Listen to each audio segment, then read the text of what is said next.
नहीं करने देंगे। आप रोड खोल दे, डीएसपी साहब यकीन दहानी करा रहे हैं, वो कैफे करदार तक पहुंचेंगे। सुलह के दौरान मुबैना तौर पर बाप बेटा फायरिंग की वजह से जाँ भाग, लवाहिकीन का डेड बॉडीज रोड पर रखकर एहतजाज। खून का बदला खून चाहिए बस। इनको यकीन दहानी कराएं, हमारी तरफ यकीन दहानी कराएं कि जो बंदे थे वो ट्रेस हमने कर लिए और इंशाल्लाह वो कैफे करदार तक पहुंचेंगे। जो कार्रवाई हुई है ना जी, वो डीएसपी साहब हमें यकीन दहानी करा दें भी कहाँ तक कार्रवाई हुई है, कितने गिरफ्तार हैं। हमने कातलों को गिरफ्तार कर लिया है, पूरा घर गिरफ्तार कर लिया है, बेटी है, वालिदा है, फायर किए गिरफ्तार है। जनेद और जमशेद दोनों को गिरफ्तार कर लिया। जनेद के वालिद को गिरफ्तार कर लिया, वालिदा और उनकी दोनों बहनों को भी गिरफ्तार किया, सब हमारी कस्टडी में। और जो अपना रिकवरी है असला नजायज की वो भी कर ली है। अभी हम उनको अच्छे तरीके से जो गुनाहगार होगा उसको चालान करेंगे। पर्चा भी दे दिया, पर्चा दे दिया 302 का 302 का पर्चा दे दिया। अब तक कितने अफराद गिरफ्तार हैं? अब तक 5 लोग हैं। 5 लोग हैं। और सुना यह था कि सर एक फरार भी हो चुका नहीं, था, वो गिरफ्तार कर लिए हमने उसको। ठीक है। तो अब इनके जो मुतालबात है वो पूरे हो रहे हैं जी, इंशाल्लाह पूरे होंगे इनके मुतालबात। आप रोड खोल दे, डीएसपी साहब यकीन दहानी करा रहे हैं, अगर ये लोग नाइंसाफी आपको नजर आए तो हम दोबारा भी कर सकते हैं। हमारे लिए कोई मसला आपके साथ, आप लोगों को नहीं छोड़ेंगे छोड़ना नहीं है, पैसा लेके नहीं छोड़ेंगे जी इंशाल्लाह। उनको 302 है, उनको इंशाल्लाह सजाए मौत तक लेके जाएंगे। नहीं लटकाएंगे इंशाल्लाह, नहीं लटकाएंगे। मेरे मासूम बच्चे नहीं करने मेरा शौहर गया इस दुनिया से। मरियम नवाज, मुझे इंसाफ चाहिए। मुझे कसूर है, मोहल्ले में बच्चों का झगड़ा होता रहता, किस मोहल्ले में नहीं होता। उन्होंने फायर कर दिए मेरी आंखों के सामने, पहले भी किया इन्होंने, धमकी दी थी, अब भी किया। मरियम नवाज, हमें इंसाफ चाहिए। हम किराए पे बैठे हैं, गरीब बंदे। पहले भी इस लड़के को ऊपर वारदात के, डकैती के, फायरिंग के, असला रखने के, शरेआम गोलियां चलाने के पर्चे मौजूद है। हमारी हमदर्दियां आपके साथ, हमारी हमदर्दियां किसी और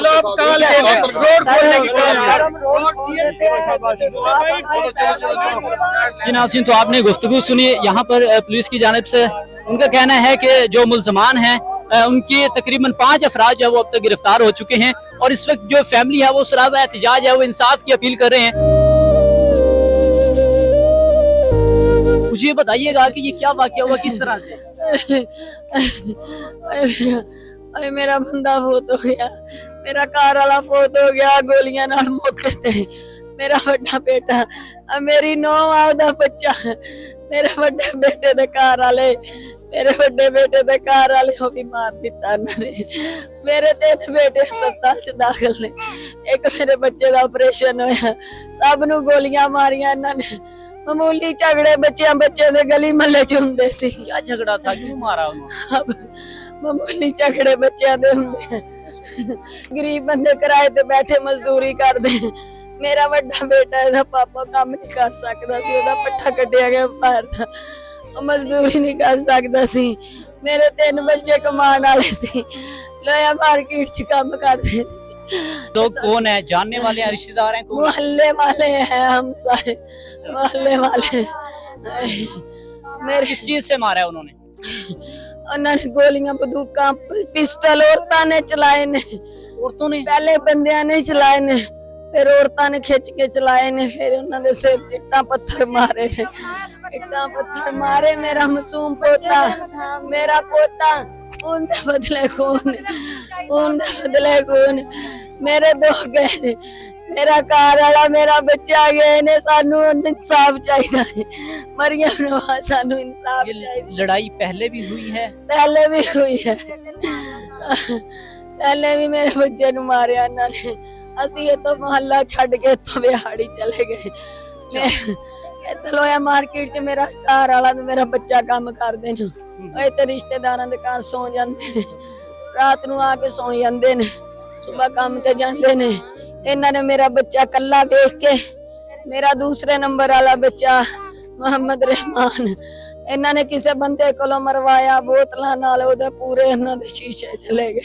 अच्छा मुझे बताएं, अब इंसाफ के लिए क्या अपील करना चाहते हैं? इतना बड़ा जुल्म हो खून के बदले खून, जैसे गोलियां चलाई ऐसे सामने गोलियां लगने चाहिए, फिर मुझे कुछ हौसला होगा।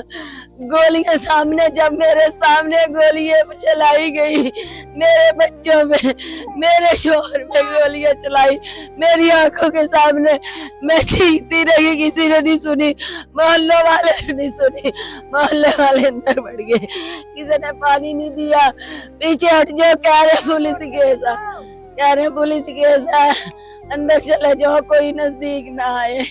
मेरे सामने गोलियां चली हैं, मेरे सामने। अच्छा, आप इंसाफ के लिए क्या अपील करना चाहती हैं? आपकी आशी खून का बदला खून चाहिए, बस साफ चाहिए। ਉਹਨਾਂ ਨੂੰ ਗੋਲੀਆਂ ਲੱਗਣੀਆਂ ਚਾਹੀਦੀਆਂ ਐ।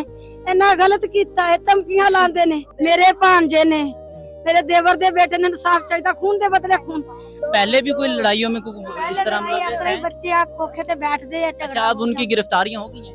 ਹੋ ਗਈ ਜਾਂ ਕੋਈ ਪਤਾ ਨਹੀਂ। ਉਹ ਕਹਿ ਰਹੇ ਮਾਰ ਦਿੱਤੇ ਆ, ਨਹੀਂ ਮਾਰੇ ਨਾ। ਸਾਨੂੰ ਕੋਈ ਉਹਨਾਂ ਦੀ ਵੀਡੀਓ ਦਿਖਾ ਰਹੇ ਨੇ, ਕਹਿ ਰਹੇ ਸੀਸੀਟੀਵੀ ਵਾਲੇ ਅਸੀਂ ਮਾਰ ਦਿੱਤੇ, ਉਹਨਾਂ ਨਹੀਂ ਮਾਰੇ। कितने लोगों को गिरफ्तार किया?